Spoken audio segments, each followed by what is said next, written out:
जी, मैं बरेली से, यूपी से बोल रही हूँ। जी बोलिए सिस्टर। मुझे एक क्या कहते हैं क्वेश्चन पूछना था। जी अभी अभी कुछ टाइम पहले हम लोग ट्रेकिंग के लिए गए थे किसी गांव में। जी तो वहां पर जो हम जिस व्यक्ति के जिस फैमिली में गए थे वहां जी पर वो लड़की जो थी पैरों से मतलब बिल्कुल लाचार थी। जी कुछ समय पहले ही उसके साथ इंसिडेंट हुआ था जिसकी वजह से वो उसके पैर बिल्कुल नहीं चल रहे थे। जी तो हम वहाँ प्रेयर के लिए गए। तो उस समय में हमें ऐसा लगा कि काश हम इसके लिए कुछ कर पाएंगे, क्योंकि छोटे छोटे से बच्चे थे। लेकिन वहाँ जैसे हमने प्रेयर स्टार्ट की तो उसकी एक ननद थी जो एक कुछ इस तरीके से मूवमेंट करने लगी जैसे उसको कोई दुष्ट आत्मा आ रखी हो। जी तो ऐसी कंडीशन में हमारे साथ तो अब ये फर्स्ट टाइम ऐसा हुआ था, तो हमें ये समझ नहीं आ रहा था कि हमें क्या करना चाहिए। हमारे साथ के जो एक दो लीडर थे वो लोग की कंटिन्यू करें और गाने गा, जब वो और गाना गाने लगे, ढोलक बजाने लगे तो उसकी स्पीड और तेज हो गई। तो ऐसी कंडीशन में हमने सोचा अगर नेक्स्ट, और फिर उसकी वजह से उसको काउंसलिंग भी अच्छे से नहीं कर पाए, परमेश्वर के वचन अच्छे से नहीं बता पाए। लेकिन उसने एक चीज जरूर कही थी लेडीज ने कि हम लगभग पिछले कई सालों से, लगभग 3 सालों से हम पंजाब में कोई पास्टर है वहाँ जाते हैं और वहाँ पर जाते हैं। उन्होंने कहा कि बपतिस्मा ले लो फिर तुम ठीक हो जाओगी। कह रहे हमने पूरे परिवार ने बपतिस्मा लिया लेकिन आज तक मेरी कंडीशन वैसी ही। तो हमने सिर्फ काउंसलिंग में ये बताया कि बहन आप परमेश्वर के वचन में बढ़ो और जिस दिन परमेश्वर की इच्छा होगी उस दिन परमेश्वर आपके जीवन में जरूर काम करेंगे। और परमेश्वर की इच्छा में होकर के आप परमेश्वर के वचन में बनी रहोगी। आप इस इच्छा से कि मैं चंगी हो जाऊंगी, आप लालच से आए हो तो लालच से तो कोई भी आएगा परमेश्वर के नहीं सुनेंगे। लेकिन आप इस इच्छा से कि मेरे पास वचन पहुंच रहा है तो मुझे दूसरों को पहुंचाना है। तो जी सिस्टर जी सब ठीक है, बट आपका प्रश्न क्या है? जी कुछ लोग ये कह रहे थे कि दुष्ट आत्माओं को अगर हम निकालें तो कैसे निकालें, कोई बाल खोलने को बोल रहा है, उसकी कुछ करने को, तो हमें समझ में नहीं आया। तो मेरा यही सवाल है कि अगर ऐसे कभी हमारे जीवन में ऐसी बात आती है तो हमको उस टाइम पर ऐसा क्या करें, ताकि क्योंकि फर्स्ट टाइम ऐसा था, हमने ऐसा कुछ देखा नहीं था। तो ऐसा क्या करना चाहिए ऐसे समय पे? ठीक है। ये जो बहन है ये बरेली से, उत्तर प्रदेश से, और ये लोग गए थे कहीं पे सुसमाचार सुनाने और वहाँ पर किसी के अंदर दुष्टात्मा प्रकट हो गया, मैनिफेस्ट जिसको कहते हैं। और इनको फिर कोई लीडर या पास्टर नहीं था तो इनको प्रश्न उठा कि अब हम क्या निकालें। तो जोर जोर से गाने गाने लगे तो पता चला कि वो और भी जो है मूवमेंट में आ गई कौन दुष्ट आत्मा। तो ऐसे टाइम पे क्या करें? तो 2-3 चीज़ें मैंने इनकी नोट करी है, मैं उसको रखता चला जाऊंगा। आपका नाम क्या है सिस्टर? विजेता। विजेता, ओके ओके। आप मेरी बात को बस सुनते जाइए, ठीक है ना। ना देखिए जितने भी 900 के आसपास में अभी आप लोग लाइव देख रहे हैं, मैं आपको बताता चलूँ कि सबसे पहली चीज़ मरकुस 16:16 के मुताबिक दुष्ट आत्माओं को निकालने का अधिकार वो सब व्यक्ति को है जो यीशु पर विश्वास करता है। वो चाहे नया हो पुराना हो, पास्टर हो या लीडर, बिशप, अपोस्तल, जो भी है, जो यीशु के ऊपर विश्वास करता है वो दुष्ट आत्मा निकाल सकता है अकॉर्डिंग टू मार्क 16:17। ये आपके दिमाग में विजेता जी रख लीजिएगा। दूसरी चीज़, दुष्ट आत्मा के सामने किसी प्रकार का ढोल पीटना, गाना गाना, जोर जोर से ताली बजाना मत करिए। क्यों? मैं आपको बताता हूँ, उसका इंटरटेन होता है। आप चाहे भजन गाओ, आप चाहे मौलाना का मंत्र पढ़ो मुस्लिम का, या फिर आप लोग इस प्रकार का कोई भी गीत गाओ जो बिब्लिकल सॉन्ग जिसको कहते हैं, मत करिए, कोई ज़रूरत नहीं है। वर्शिप के गाने किसके लिए बनते हैं? प्रभु के लिए। ऑफ कोर्स उसमें भी कुछ 19-20 रहता है, बट फिर भी बोल देता हूँ, प्रभु के लिए। उसी गाने को उठा के आप शैतान के लिए गा रहे हो, दुष्ट आत्मा के लिए गा रहे हो, कोई लॉजिक है? बिल्कुल नहीं। ये गलत हो जाएगा। ढोल बजाना, ढोल पीटना मत करिए। उसको क्या कहते हैं ना, वो इंजॉय करती है दुष्ट आत्मा, और उसको ऐसा लगता है कि अरे मज़ा आ रहा है, चलो। और हम सभी जानते हैं कि दुष्ट आत्माओं को बारीकी से पता है कि यीशु कौन है। शैतान को पता है कि यीशु कौन है। कैसे? क्योंकि ये सब के सब नीचे पतन किए हुए, नीचे गिराए हुए, जिसको इंग्लिश में कहते हैं फॉलन एंजल्स। कौन सा रेफरेंस है पास्टर डैनियल? प्रकाशित वाक्य 12:7, प्रकाशित वाक्य 12:9। ये सभी पतन किए हुए, नीचे गिराए हुए दुष्ट आत्माएं हैं। यही तो है जो इंसानों के अंदर, पुरुषों के अंदर, बच्चों के अंदर, लेडीज़ के अंदर, लड़का लड़की के अंदर जाते हैं और तकलीफ देते हैं, राइट? तो उनको अच्छे से पता है। तो बजाय गाना गाने के, ढोल पीट बजने करने के, आपको डांटना है। आपने डांटा, कुछ समय लगता है, कुछ समय नहीं लगता है, कुछ तुरंत निकल जाता है, और वो डिपेंड होता है कि आप परमेश्वर को कितना लेके चल रहे हो, आपके जीवन में आपका रिश्ता प्रभु के साथ में कैसा है। एक वचन पढ़वा देता हूँ, मत्ती का 18:18 देना, आई होप सो। मत्ती का 18:18 या विजेता जी लाइन में बने रहें, जी या और बिल्कुल बारीकी से सुनिएगा। देखिए मत्ती 18:18 में लिखा है, मैं तुमसे सच कहता हूं। कौन कह रहा है? यीशु कह रहा है पतरस से और चेलों से, कहता है मैं तुमसे सच कहता हूं, जो कुछ तुम पृथ्वी पर बांधोगे वो स्वर्ग में बंधेगा, जो कुछ तुम पृथ्वी पर खोलोगे वो स्वर्ग में खुलेगा। तो इसका मतलब क्या हुआ? इसका मतलब ये हुआ, एक व्यक्ति जब उद्धार पा जाता है, उसका कनेक्शन, उसका एक्सेस समझते होंगे आप लोग, यानी कि उसकी कनेक्टिविटी सीधे परमेश्वर के साथ हो जाती है। वो यहाँ जो भी करेगा असर स्वर्ग में होगा। यहाँ खोलोगे वहाँ खुलेगा, यहाँ बांधोगे वहाँ बंधेगा। तो इसको कहते हैं कि अधिकार आ जाता है, अथॉरिटी आ जाती है। देखो यीशु ने क्या कहा, लूका की किताब उसका 10 का आई थिंक 17 देना, लूका 10 का 17 देखते हैं क्या है। लूका 10 का 17, हाँ 17 से ही पढ़ते हैं, देखते हैं क्या होता है। लिखा है, मैं वे 70 आनंद करते हुए लौटे और कहने लगे, हे प्रभु तेरे नाम से दुष्ट आत्मा हमारे वश में है।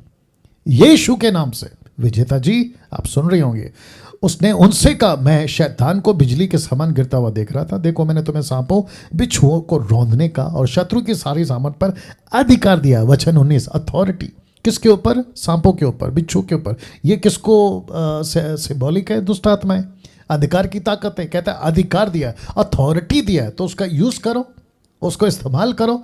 वापस कहता हूं कि आपका कनेक्शन प्रभु के साथ कैसा है उसके ऊपर डिपेंड होता है, आप कितना परमेश्वर के साथ में आपका जो है लगाव, या फिर आपका कनेक्शन प्रभु के साथ में, आपका रिश्ता, ये शब्द सही होगा, उस पर भी डिपेंड होता है ना। दूसरी चीज़, अगर कहते हैं कि मैं वहाँ चला गया, जैसे भी आपने कहा पंजाब में कोई चला गया, वहाँ जाकर आया लेकिन कुछ नहीं हुआ, कहीं जाने की जरूरत नहीं है। किसी भी व्यक्ति को प्रभु में जो है, उसको किसी का दुष्ट आत्मा निकालने के लिए इधर भेज दो उधर भेज दो, कोई जरूरत नहीं है। आपको प्रार्थना आती है आप करिए, अगर नहीं निकलती है वक्त दीजिए, 1 दिन 2 दिन 1 हफ्ता 1 महीना वक्त दी, लेकिन आप लगे रहो। आपको कहना है प्रभु आपका अधिकार है, आपने वचन कहा है, आप इसको निकालिए। और वो व्यक्ति का अगर उद्धार होना परमेश्वर की इच्छा में है तो उसको कोई नहीं रोक सकता। आगे बोलिए विजेता जी। जी, हम जब इस तरीके से वहाँ गांव में गए थे तो वहाँ पता चला था कि वो लोग कह रहे थे कि कोई पास्टर हैं जो आते रहते हैं, लेकिन उसकी एक्टिविटीज पे कभी उन पास्टर ने ध्यान नहीं दिया। जी। उस बीच हमने जब प्रीच किया तो हम उस लड़की की एक्टिविटीज को जब नोट कर रहे थे तो हमें ऐसा फील हो रहा था, क्योंकि वो लोग नए नए थे और उन्हीं किसी ने बताया था कि आप ऐसे पास्टर के पास जाओ। तो वहाँ पर कंटिन्यू में मतलब वीडियोज में देखा है कि ऐसा ही होता है, जिनके पास दुष्ट आत्मा नहीं भी होती है वो दूसरे की एक्टिविटीज को देख करके सेम मूवमेंट करने लगते हैं। जी जी तो जी मुझे अंदर से परमेश्वर का वचन से ये अंदर से ऐसा फील हुआ कि वो उस संगति के चलते वो सब चीजें एक्टिविटीज को नोट करके आई थी और उसे लगा था कि अब मैं यहाँ पर भी ये जैसा करूंगी। Right right. और हम काउंसलिंग कर पाते तब तक किसी ने वहाँ गांव में पुलिस को बुला लिया था कि ये लोग धर्म परिवर्तन वाले आए हैं। तो 2-3 पुलिस वाले। एक सेकंड, आपको पता है वहां पे भीड़ क्यों इकट्ठा हो गई? क्योंकि आप लोगों ने गाना गाया। हाँ, आपने ढोल पीटा, गाना गाया, शोर मचा दिया, नहीं करना था वो सब। नहीं, वो हमारी प्रेयर के काफी देर बाद, जब हम प्रेयर हो चुकी थी उसके काफी देर बाद टीवी ने, वहाँ के प्रधान ने बोल दिया था कि, मैं वही तो कह रहा हूँ ना, न्यूज़ फैलती है ना, जब ऐसा कुछ हल्ला होता है ना तो न्यूज़ फैलती है, उनको आने में देरी हो गई। बट मैं लगे हाथ ये भी कहना चाहता हूँ, जितने भी 1100 लोग अभी लाइव देख रहे हैं, देखिए जब आप कहीं पे जाते हैं ना सुसमाचार के लिए, आपको कुछ ऐसी एक्टिविटीज, विजेता जी आप भी सुनिए, ऐसी कोई एक्टिविटीज आपको पता चल जाती है ना, चुपचाप जिसका घर है ना वहाँ जाना है, दरवाज़ा बंद करना है और प्रार्थना करके डांट के निकालना है। सड़क के ऊपर तमाशा करते हुए जैसे ये लोग करते हैं ना, बड़े बड़े लोग, खास करके पंजाब के अंदर है ना, तेरा नाम क्या है, तू कहाँ से आया, ये तमाशा करने की ज़रूरत नहीं है। और मुझे नहीं पता कि ये तमाशा करते क्यों है। ऊपर से ये क्या करते, यीशु का लहू डाल दूंगा तेरे ऊपर, पवित्र आत्मा का आग डाल दूंगा तेरे ऊपर, और पानी लेते कहते ये प्रभु का पवित्र पानी तेरे, कोई ज़रूरत नहीं है। यीशु का लहू लगाने से, पवित्र आत्मा डालने से, पवित्र पानी को बोलने से नहीं निकलता साहब। आपको सिर्फ अधिकार दिया, अभी पढ़ा दिया ना मैंने, अधिकार है आपको। आपको सिर्फ इतना कहना है, डांटना है उसको, यीशु के नाम से निकल जाए, दैट्स इट। आप उसके ऊपर लहू लगा रहे हो, मूर्खता है। आप कह रहे हो पवित्र आत्मा का आग आएगा, मूर्खता है। आप कहते हो पवित्र पानी फेंक रहा हूँ, मूर्खता है। मत करो ये सारी चीज़ें। तो विजेता जी, इन सभी चीज़ों का ध्यान रखना है, ओके? जी हाँ, एक चीज और ये थी कि ना, हम उन लोगों का, हमारे ग्रुप के लोगों का एक कहना और था कि हमारे साथ अगर पास्टर गए होते तो ये दुष्ट आत्मा जल्दी निकल जाती। तो क्या पास्टर के पास पावर है और हम लोग जो वचन सुना रहे थे हमारे पास वो पावर नहीं है? या मैंने अभी कहा ना विजेता जी, जो व्यक्ति उद्धार पाएगा, विश्वास करेगा, उसके पास ये अधिकार है जी। तो इसी जी यही बात, यही तो मेंटेलिटी दिमाग में इतनी ज्यादा बढ़ गई है कि अगर हमारे साथ पास्टर गए होते, क्योंकि जब वो साथ में जाते हैं और हम कहीं प्रेयर करते हैं, दुष्ट आत्मा आती है तो निकल जाती है। लेकिन अगर उस व्यक्ति के अंदर, ठीक है मैंने मान लिया कि वो उसके दुष्ट आत्मा निकल जाती, लेकिन वही व्यक्ति अगर क्या कहते हैं उस ऐसी टंग में बात कर रहा है जो लैंग्वेज समझ में नहीं आती, तो क्या ऐसे व्यक्ति को फॉलो करना चाहिए हमें? नहीं, बिल्कुल नहीं करना चाहिए। क्या कहते हैं जो ऐसा, वो खुद भी यही चीज बोल रहा है। जी नहीं करना चाहिए ना। मैं तो बोल चुका हूँ ना विजेता जी कि जो जिब्रिश में बात करता है वो खुद ही गलत स्पिरिट में, जो खुद ही गलत स्पिरिट में है, वो क्या चीज़ों को ठीक करेगा? और अगर करता भी है तो फिर ये वही बात हो गई अविश्वासी वाली कि एक दुष्टात्मा निकालो, दूसरा छोड़ के जाओ। ये वो कॉन्सेप्ट है। दूसरी चीज़ आपने एक बात करी थी विजेता जी, मेरे को लगता है उसको बोलना उचित होगा कि जब यीशु ने 12 चेले भेजे मती 12 में, माफ़ करें मती 10 में, और 70 चेले भेजे लूका 10 में, तो क्या वो कभी पहले दुष्टात्मा निकाले थे? नहीं। क्या कभी उन्होंने किसी प्रकार का कोई मिरेकल्स किया था? नहीं। यीशु कहता है कि जैसा मैंने, पिता ने मुझे भेजा, मैं तुमको भेज रहा हूँ, और वही चीज़ है आप और हम। तो उन्होंने कौन सा बड़ा चमत्कार करने का एक्सपीरियंस लिया था? दुष्टात्मा कहते हैं हमारे हाथ में तो दुष्टात्मा है, 17 में पढ़वा दिया मैंने, लूका 10 का 17 में। ये ऐसा है ना विजेता जी? या ओके। सो मैं एक और छोटी सी बात और कहनी थी। चलो ये तो हॉट टॉपिक रहते हैं अन्य भाषा का, दुष्ट आत्मा का, मगर एक चीज और मैंने नोटिस की है, किसी ने मेरे को ये चीज बोली थी कि मतलब बोलना ठीक नहीं लगता, लेकिन फिर भी इसके लिए भी जागृति होनी चाहिए, क्योंकि कुछ हमारा मन इन चीजों से टूटता है। और मुझे लगता है कि हम अगर विश्वास में पुराने हैं तो हमारे दिल को इतना धक्का लग रहा है, तो जो विश्वास में नए आते हैं उनका क्या होगा? कुछ पास्टर्स ऐसे हैं जिनके अंदर विचार का आत्मा इतना भरा है कि वो नए नए लड़के लड़कियों के साथ, स्पेशली लड़कियों के साथ कुछ इस तरीके का वो रिलेशन बनाने की कोशिश करते हैं, चाहे फोन पे ऐसे। तो ऐसे लोगों के लिए भी मतलब ये बनना, लोगों को जागृति होनी चाहिए, जवान लड़का लड़कियों को, कि आप किसी भी चर्च में जाते हो तो आप ये मत सोचो कि इसका पास्टर का लेबल लगा हुआ है तो इसका चरित्र अच्छा होगा। ओके, एक सेकेंड, इसी को रिपीट कर सकती हैं? वापस से पूरा डिटेल में बोलिए, क्योंकि कम से कम 1150 लोग आपको अभी सुन रहे हैं। वापस बोलिए, पूरा बोलिए। पास्टर का लेबल अगर किसी व्यक्ति पर नहीं विजेता जी, शुरू से बोलिए जी। ओके, एक सेकंड, आप प्रिपेयर हो जाओ ना। जितने दर्शक देख रहे हैं, मैं चाहता हूं कि विजेता जो ये बहन है, आप इसकी बात को बहुत ध्यान से सुनिएगा। ये जब वीडियो एडिट होगा तो मैं चाहता हूँ इस बात को ध्यान से सुनिएगा कि एक ऐसा मैटर है या सेंसिटिव मैटर है, आप इसको ध्यान से सुने और इसके ऊपर काम करना बहुत जरूरी है। बोलिए विजेता जी। जी, आजकल पास्टर के नाम पर, जैसे कोई पास्टर है उसके बेटे भी पास्टर है, तो जाहिर सी बात है पास्टर की गद्दी उसके बच्चों को मिलेगी। जैसे आजकल के जमाने में हो गया है ना कि डॉक्टर का बेटा डॉक्टर बन रहा है, इंजीनियर का इंजीनियर, वैसे पास्टर का बेटा पास्टर, भले ही उसके अंदर विचार कूट के भरा हो उसके बावजूद भी। और ऐसी कंडीशन में बहुत से जवान लड़के लड़कियां जो होते हैं उनकी संगति में आकर के बिगड़ते हैं, और उनको ये लगता है कि जब पास्टर ऐसा गलत हरकत कर सकता है, किसी के साथ वो विचार कर रहा है, गलत रिलेशन रख रहा है, 22 के होते हुए या कुमारा ही लड़का लड़की, जैसे कि हम एली के बारे में पढ़ते हैं कि उसके बेटे कहते हैं लुच्चे थे। बिल्कुल यही कंडीशन कई बार हमारे सामने जब आती है तो हम तो विश्वास में परिपक्व हैं, हम अपने दिल में इस चीज को लेके बैठते हैं कि नहीं होने दो, उनको करने दो। लेकिन हमें इसके लिए भी जवानों को भी जागृत करने की जरूरत है कि लेबल लगने का मतलब ये नहीं है कि उसका कैरेक्टर 100% सही है। आपको उसके चलते भी उस व्यक्ति को परखने की जरूरत है और एक लिमिट में रखने की जरूरत है। पास्टर का मतलब ये नहीं है कि वो उसके साथ किसी भी तरीके का रिलेशन रखूं और फिर बाद में, क्योंकि मैं बहुत इन चीजों को बहुत नोट कर चुकी हूँ। कई लोगों की मैंने ऐसी बातें भी सुनी हैं, कुछ चीजें ऐसी बड़े बड़े अच्छी पोस्ट पर होते हुए भी जवान लड़कियों के साथ व्हाट्सएप मैसेजेस और ये सब चीजें करना, फ्रैंक रिलेशन रखना। एक दिन तो अचानक से किसी ने पूछ भी दिया, पास्टर से एक बात बताइए पास्टर जी, आप लोग इस तरीके का कैसा रिलेशन रख सकते हैं, किसी भी लड़की के साथ ऐसा कैसा रिलेशन रख सकते हैं, ये चीज तो ठीक नहीं है। तो वो कहते क्या करें, हम लोगों की मतलब आदत में नहीं चीजें। वापस बोलो, लास्ट का लाइन वापस बोलो, क्या है क्या वो लोग कहते हैं हम लोगों की ये चीज आदत में है। तो इसका मतलब ये है कि तुमको बुलाहट थी, तुम संसार में जी रहे थे, निर्विचार में जी रहे थे, और तुम्हारे बाप पास्टर थे तो तुम पास्टर बन गए।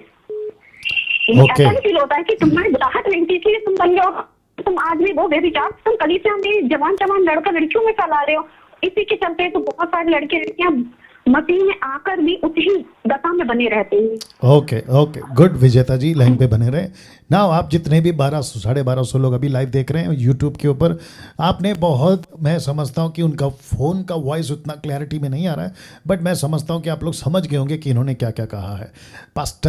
पास्टर के बच्चे यानी कि बेटा बेटी जो भी हैं, और उनके लीडर्स या फिर कोई भी जो चर्च में सो कॉल्ड पोजीशन पे होते हैं, आप लोग जो बाहर से प्रभु में आते हो, उद्धार पाते हो, लड़का हो लड़की हो, लड़का के लिए लड़की, लड़की के लिए लड़का, तो आप जब चर्च जाते हो तो विजेता कहती है कि परखो। आप जब किसी के पास में जाते हो, कोई भी सेवक के पास में जाते हो, या वर्शिप लीडर हो गया, म्यूजिशियंस हो गए, प्रेयर वॉरियर का लीडर हो गया, चर्च का प्रीचर हो गया, ले leader, main leader, left leader, right leader, जो भी है परखो, और ये बहुत ज़रूरी है। तो मैं उन सभी को कहना चाहता हूँ, ये वीडियो जब एडिट होगा खूब शेयर करिएगा, क्योंकि हम एक ऐसे युग में जी रहे हैं, क्योंकि मैं संडे को जो प्रीच करूँगा, जो 12 बातें हैं उसमें ये चीज़ भी आएंगी कि टेम्पटेशंस आज जितना बाहर सता नहीं रहा है या कर रहा है, उससे कई दुगना ज़्यादा टेम्पटेशंस आज बॉडी ऑफ क्राइस्ट में है। आपको वापस बोल देता हूं, सुन लीजिएगा कि जितना टेम्पटेशन बाहर नहीं है, उसका डबल टेम्पटेशन आज बॉडी ऑफ क्राइस्ट में, मतलब मसीह की देह में। तो आप जब जीते हैं, आप जब चलते हैं, सेविकाएं करते हैं, सब कुछ करते हैं, तो आपको केयरफुल रहना है, किसको सुनते हैं, कैसे सुनते हैं, कैसे सुनते हैं। आई थिंक मेरे को रखना पड़ेगा उसको। ओके विजेता जी लाइन में बने रहे, बहुत टाइम ले रहा हूँ मैं। ओके, सबसे पहले मैं चाहूँगा कि इस कॉल के बाद में आप अपना ये रेडी कर लेना वॉइस क्लिप। तो मैं चाहता हूं कि आपको मैं ये भी बता दूं कि सेवक जांचे कि क्या सिखा रहा है, सीखने वाला जांचे कि क्या सीख रहा है। वापस कहता हूं, पीछे जा रहा हूं, सेवक जांचे कि क्या सिखा रहा है, सीखने वाला जांचे कि क्या सीख रहा है। तो ये दोनों के लिए, जो सिखा रहा है उसको जांचना है, जो सीख रहा या रही है उसको जांचना है। तो मैं दोनों को कह रहा हूं, मसीह की देह में एज अ लीडर, सेवक, प्रभु का प्रचारक, जो भी आप समझो, छोटा बड़ा भाई जो भी समझो, उसके हैसियत से कह रहा हूं कि सेवक जब कहीं पे भी देश विदेश में जांचना है कि आप क्या सिखा रहे हो। जो सीखते उनके पास बैठकर सोशल मीडिया या फिर किसी भी तरीके से वर्चुअल या फेस टू फेस, आपको जांचना है कि आप क्या सीख रहे हो। तो मैं समझता हूं कि मैं इसके ऊपर आऊंगा, लेकिन वापस आते हैं और एक वॉइस क्लिप मैं चाहूंगा कि 1 मिनट रुक जाओ। ओके विजेता जी, बहुत सारी बातें हुई हैं, और मैं समझता हूं कि जब ये वीडियो एडिट होगा तो काफ़ी लोग सीखेंगे, सतर्क होंगे और एजुकेट होंगे। ओके अच्छा विजेता जी, आप यूपी से हैं राइट? हाँ जी, तो आपने ग्रुप ज्वाइन कर लिया MMB का? हाँ। ओके, और स्कूल ऑफ साउंड डॉक्ट्रिन? जी, वो भी ज्वाइन कर लिया। Good perfect.